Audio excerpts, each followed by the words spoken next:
I never thought divorce papers would feel lighter than my own wedding ring, but the moment I signed them, I could breathe again. Maybe it was pathetic, maybe it was cowardly, but leaving him felt like the only way to stop drowning in his betrayals. His name is Adrian, my alpha husband, cold, untouchable, always carrying himself like the world owed him something. He was brilliant in business, meticulous in appearance, admired by everyone who only saw his polished exterior. But I was the one who went to bed with the scent of strangers clinging to his skin, the one who listened to excuses wrapped in silence, the one who learned the hard way that love doesn't always mean loyalty. I told myself I left for my sanity, but truthfully, I left because I couldn't stand to love him anymore. Not when every glance of his reminded me of nights he gave to someone else. And yet, life has a cruel way of circling back. The accident happened on an ordinary Tuesday. Our son, Noah, was in the back seat of my car when another vehicle ran a red light. I woke up in the hospital with glass in my hair and bruises along my ribs. My first thought was not of myself, but of him, our child, the only piece of Adrian I still clung to without bitterness. When I opened my eyes fully, Adrian was there. Not in a tailored suit, not with that icy wall of detachment he always carried. He was sitting at my bedside, his hands trembling as he clutched Noah against his chest.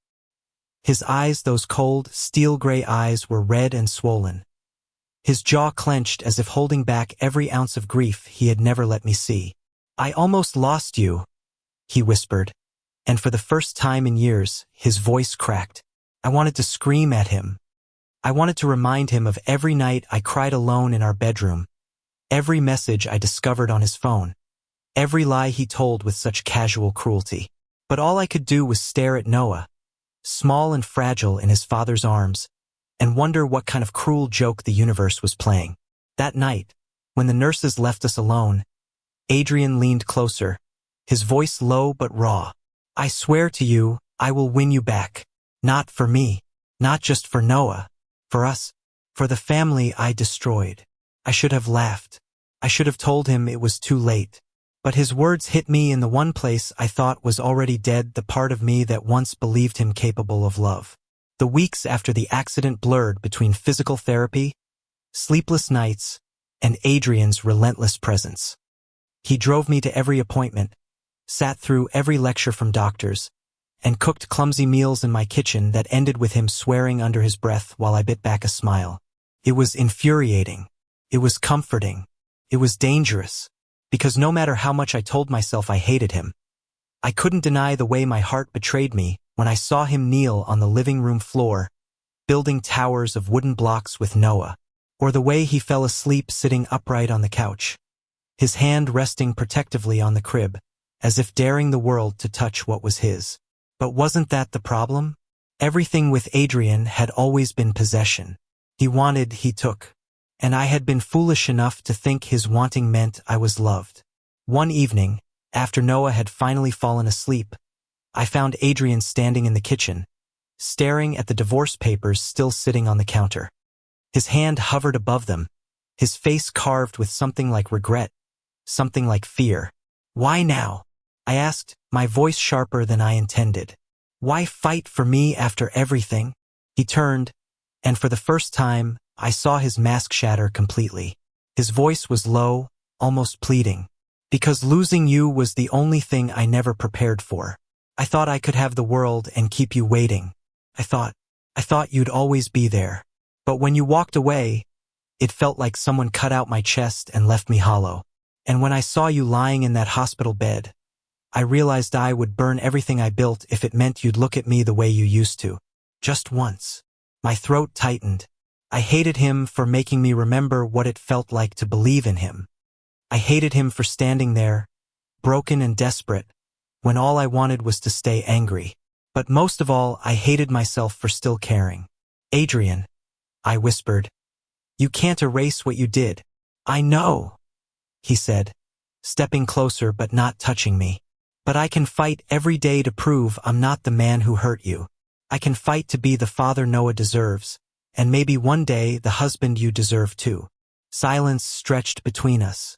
The only sound was the soft hum of the refrigerator and the pounding of my heart. And in that silence, I realized I was standing on the edge of something terrifying. Hope. Adrian was not a man who gave up easily. That was both the reason I had once fallen in love with him and the reason I had once despised him. He carried himself with the kind of determination that could make empires rise or collapse. Now, that same determination was directed at me. Weeks turned into months. My body healed faster than my heart. I tried to keep walls up, tried to remind myself that pain disguised as love was still pain. But every time I saw Adrian carefully pack Noah's lunch for preschool, or stumble through bedtime stories with voices that made Noah giggle, those walls cracked a little. The world outside wasn't kind. People whispered. Old colleagues of his looked at me like I was foolish for taking him back into my home, even temporarily. Some friends urged me to remember the betrayal, to never forget what he had done. And I didn't forget. But I couldn't erase the new man in front of me either, the man who washed bottles at midnight, who apologized not with flowers or grand gestures but with his steady, unglamorous presence. One evening, I stood by the porch watching Noah chase fireflies in the yard. Adrian stepped beside me, hands shoved deep into his pockets. For once, he looked uncertain. "Do you ever think," he asked quietly, "that people like us aren't meant for forgiveness?" The question caught me off guard. I turned to look at him. "You mean because we're two men raising a child in a world that still thinks that's wrong? Or because you tore this family apart before it ever had a chance?" His lips parted as if to answer, but then he closed them. He nodded slowly, his eyes fixed on Noah. "Both." I wanted to hate him for how small his voice sounded. But the truth was, my own doubts mirrored his. Society didn't need excuses to judge us. We had already given them ammunition. But then Noah ran back, laughing breathlessly as he held out his cupped hands to show us a firefly blinking against his skin. In that moment, I realized forgiveness wasn't just about him, it was about giving our son a home where love wasn't something fragile or conditional. That night, when I tucked Noah in, I found Adrian sitting outside the bedroom door, as if guarding us. His head rested against the wall, his eyes closed. Something inside me softened in a way I couldn't resist. "Adrian," I whispered. He blinked awake, immediately alert. "Yeah." I hesitated, then sat down beside him.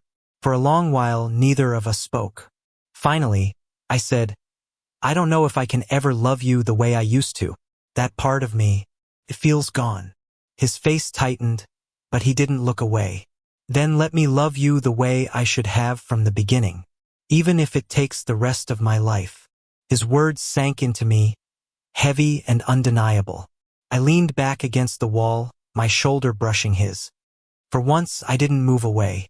Months later, autumn crept into the neighborhood with its golden leaves and cool winds. By then, the divorce papers still lay unsigned on the counter, yellowed at the edges. Adrian never pressured me about them, never forced the question. He just kept showing up. One Saturday, we went to the park with Noah. Families crowded the playground, children's laughter echoing across the field. I felt the weight of curious stares on us, but Adrian seemed unfazed. He carried Noah on his shoulders, pointing at the clouds as if they were ships sailing across the sky. Noah giggled so loudly it drowned out every whisper. Watching them, something in me finally broke, the last shard of bitterness, the last desperate grip on anger that had protected me for so long. When Adrian set Noah down and walked toward me, I met his eyes. For once, there was no ice in them, no arrogance. Just a man stripped bare, waiting. "I don't know what tomorrow will look like," I said, my voice trembling. "But I know this: I don't want to raise him without you. I don't want to keep pretending that I don't still." My breath hitched. That I don't still love you." Adrian's jaw worked as if holding back tears. Slowly, carefully, he reached for my hand. "You don't have to pretend anymore. Just let me stay." I let him. Life didn't magically become perfect. There were days when old wounds reopened, when shadows of the past lingered too long. There were still people who judged, who whispered, who looked at us as though our love was a mistake. But we faced it together, and little by little our home became more than a house we shared out of necessity. It became a place where laughter echoed louder than arguments, where forgiveness grew stronger than resentment. One night, as I put Noah to bed, he asked me in that innocent, curious way children have, "Daddy, are you and Papa happy now?" The question caught me off guard. I glanced at Adrian, who stood in the doorway watching us, his expression soft. "Yes," I said finally, my voice breaking just a little. "Yes, we are." And it was true. Not the kind of happiness built on illusions or perfection, but the kind forged through fire, loss, and the stubborn refusal to let go. Later that night, when the house was quiet and Noah was fast asleep, Adrian pulled me into his arms. For the first time in years, I didn't resist. I sank into him, breathing in the warmth I thought I'd lost forever. "You saved me," he whispered against my hair. I shook my head. "No, Adrian. We saved each other." And in that moment, lying in his arms, I realized something I never thought I would again. Love wasn't about forgetting the pine, it was about choosing, every day, to stay despite it. This time I chose him. This time we chose us. Thank you for listening. Don't forget to like and subscribe to stay updated with the latest videos.